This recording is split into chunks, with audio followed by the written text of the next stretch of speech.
sila yaada bareedaadha haati dhiyeessaa jirtu.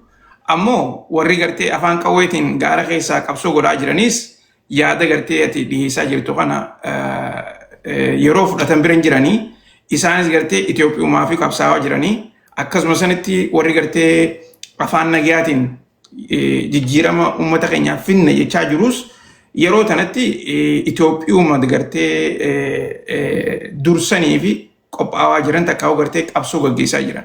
Garaagarummaan takka kan hin jirre immoo Abiyyis Itoophiyumaa sani gaggeessaa jira. Ammoo gaa hundi isaaniitu gartee gara Itoophiyaatti achi gartee yaada isaanii kana jijjiiraa jiran. Yeruma hundaa'u hogguma gartee nuti qabsoo goonee itti dhiyaanne nu jalaa meeyti.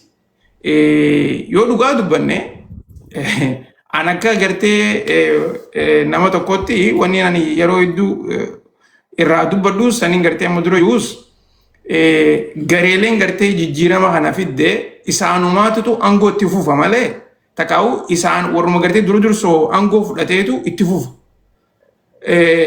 Yeroo sanitti gartee yeroo duraa sanitti garee hundaa'u gartee ifi yaamanii ifi hoottaa biitii teessanii maal jaanii numa godhan. Achi booda immoo lakkuma gartee guyyaan bubbuluun yoo gartee durumaanuu qophiin godhan takkaleen hin jiraanne taate abbichuma irra humna qabuututu aangoo isaa jabeeffachaa deema. Tanaafi gartee ammaan tana amata 8 dabre kana keessatti rakkoo hamtuun uummata keenya irra dhufaa jirti. So fuuldura keessaas gartee wanni kanaatu akka nurratti hin deebineef dursoo jaarmiinni Oromoodhaa yaada garagaraa qabu kun hundinuu walitti dhufee mari'atee uummata keenya gartee kana barbaachisa. Kalanni nuti amma dura goone kana fakkaata. Akka gartee irra deebinee yeroo hundaa'u qabsoo goonee gruppiin biraataan gartee ifisiitiif organize taate aangoo nurraan fudhanne karaa akkanaatiin gartee karaa kanaanis akka dhorkuu dandeenyu jaanii gartee qabsoon san godhamuudha qabdi. Akkammoo ammaan tan arkaa jirruun karaa san ka jiru natti hin fakkaattu. Maaliif gareen TPLFs kunoo garee biraatii wajjin gartee cimdoo jaanii jaarratanii san keessa ABO'nis ni jirti jaaniiti odeessaa jiran. Ila ammaan tana ABO'n gartee gara isaaniitiin wanni takka ta'isaan mirkaneessan ka jirtu natti fakkaattu. Yoo gartee dursoo odoo ja'anii irra deddeebiitillee ja'a ammallee ni ja'a. Arrarraa illee gartee fuulduratti dhaabbanni Oromoo hundinuu odoo gartee dhaabbata biraatii wajjin walitti ni daamne takkaa'u hariiroo takkallee odoon godhanne dursoo if keessa ol deebi'anii dhaabbata Oromoodhaa hunda bakka takka deebisuu danda'uudha qaban. Keessattuu waan Oromoodhaa fi Oromiyaa irratti. Waan Itoophiyaadhaa garee biraatii wajjin gatteessee ni mari'atta. Waan Oromoo fi Oromiyaa irratti immoo nam tokko wajjinuu mari'achuun hin jiru. Nam tokko wajjinuu gartee nuti dabruu hin dandeessan jaanii ejjennoo mataa isaanii lafa kaayuudha qaban.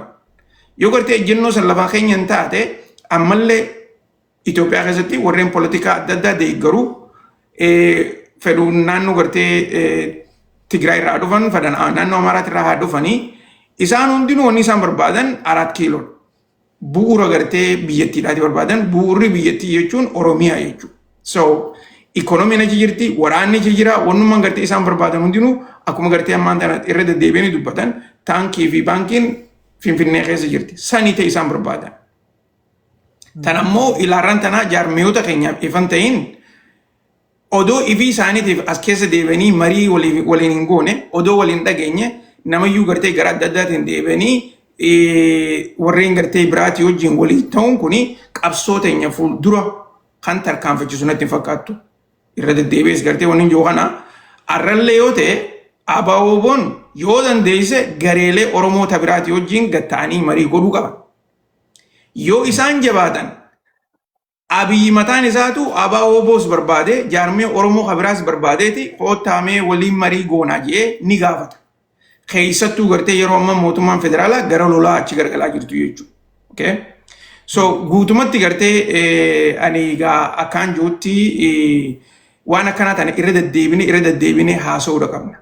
Namni keenya gartee akka duritti waan hundaa'u gartee fudhatee dhiisee takkaa'u immoo abaluutu gartee naa godha jettee cal jettee taa'urra mari'attee yaada kee gartee if duratti as baaftee daranuu gartee amma namayyuu yaada tokko jalatti garuu durdirsu wanni gartee Oromiyaadhaa akkuma gartee amma fakkeenyaaf warri TPLF kuni gaafa mootummaa federaalaatii wajjin dura wal lolan maqaa TPLF kana gartee mogga dhiisaniiti TDF ijaanii qabsoo gaggeessaa turan. Qabsoo gaggeessaa turan. TDF maal? Dhaabbatoonni garaagaraa warreen gartee afaan qawweedhaatiin socho'uu danda'an dhaabbatoonni poolitikaadhaa dhaabbatoonni gartee soosaayitii takkaa gartee siivil soosaayitii warri warri gartee afaan nagayaatiin qabsoo garaagaraa godhan warreen poolitikaa maqaa adda addaatiin jiran hundi isaaniitu gara tokkotti dhufaniiti gara tokkicha saniin waa'ee Tigraay irratti qabsoo gaggeessaa turan. Yoo gartee nutis akka sanitti akka gadi hin geessine taate qabsoon nuti uummata keenyaaf jijjiiramni nuti barbaannu san galma nuun ga'u. Tole gaaffii ta'e dhiyeeffadhu ayyee. Gaaffiin kan koomaasitti fakkaata. Do you think Oromoon naashinaalistiidha? Naashinaalizimii qaba Oromoon? Oromoon naashinaalistii ni qabdi yes. Maaliin approve goota? Okay, wanni itti approve gootuun wanni itti approve gootuun dura dursoo gaaffiin gartee Oromoo naashinaalistiidha waa lamarra irraati. San Oromoodhaa fi Oromiyaa irratti irraati. Okay? Gaaffiin lameen tuni yoo gartee suduudaan oduu nam tokkoleenuu itti waliin shakkine yoo ka deebitu taate. Oromoo naashinaalistiin san jalaanii gartee calaqqifti san jalaan deemti jechuudha. Bu'uurri Oromoo naashinaalistiidha Oromoodhaa fi Oromiyaadha. Okay. Amma deebii isaa suduudhaan hiika isaa naa deebifte malee I mean atamma fakkeenyaa fi osoo naashinaalizimmaa sana gahaa qabaanna ta'ee siyaasaan kenna asii achi borcama jettee yaadda. No, lucky.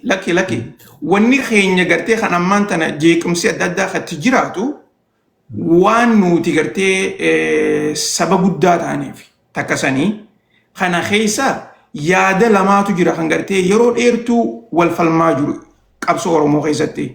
Yaanni lameen tokko gartee warra Itoophiyaa barbaadu. Kaan ammoo warra Oromiyaa barbaadu. I mean, how come we don't even have a best estimate iyyuu hin qabnu? Hawaasa guddaa kana keessa sadhabu jechuun maal jechuudha? Where is nationalismmaan mee ture? I mean, nationalismmaan kaa bikkinni ture bara siimeetiin jira bara. Wannumaan gartee dhaabbanni ABO jedhamu irratti ijaaramuu danda'u Oromoo naashinaalizimii bu'uuraan lafa haayuu irratti. Oromoo naashinaalizimiin wannumaan gartee dhaabbanni akka ABO'dhaa kun gartee dursoo ijaaramuu isa barbaachiseef rakkoon uummanni keenya keessa jiru rakkoo akkanaati rakkoo tan define godhanii nuti gartee Oromoo qofa akka gartee Itoophiyaa qofa odoo hin taane biyya taanee kophattuu gartee achi jiraachuu ni dandeenya akka dur keessa turre sanitti jaaniiti qabsoon gartee ka'ee galan. Amma warri Amaaraatii fi warri jinniin kun gartee bara ABO TPLF fide jechuun ni danda'an ni ja'anis. Okay? Dogoggora san ABO'n TPLF dura jirti. TPLF ABO'n jarre wanni jechaa jiru. So naashinaalizimiinis ni jira akkuma gartee biyyoottan biraatti naashinaalizimiinis ni jirti Oromoo keessa. Garuu eega gartee Oromoo naashinaalistiin as baate booda warreen biraa warreen yaada addaa qaban naashinaalistitti daamanii naashinaalistii gartee gufuutti ta'aniiti jiran. Gufuu saniitu gartee har'aan tana babal'atee kunoo warra dhugatti gartee Itoophiyaa barbaaduu fi warra ammallee gartee qabsoon teenya deebii hin arganne garuu jabaanne itti fufuu qabna ja'anii warra yaadan. Warra gartee amma qabsoorra jiru warra gaara keessa jiru. Sanilleen gartee Oromoo naashinaalistii irraa yaada burqe. Yeah. Okay? Yeah, waan ati jettu naa gala garuu I mean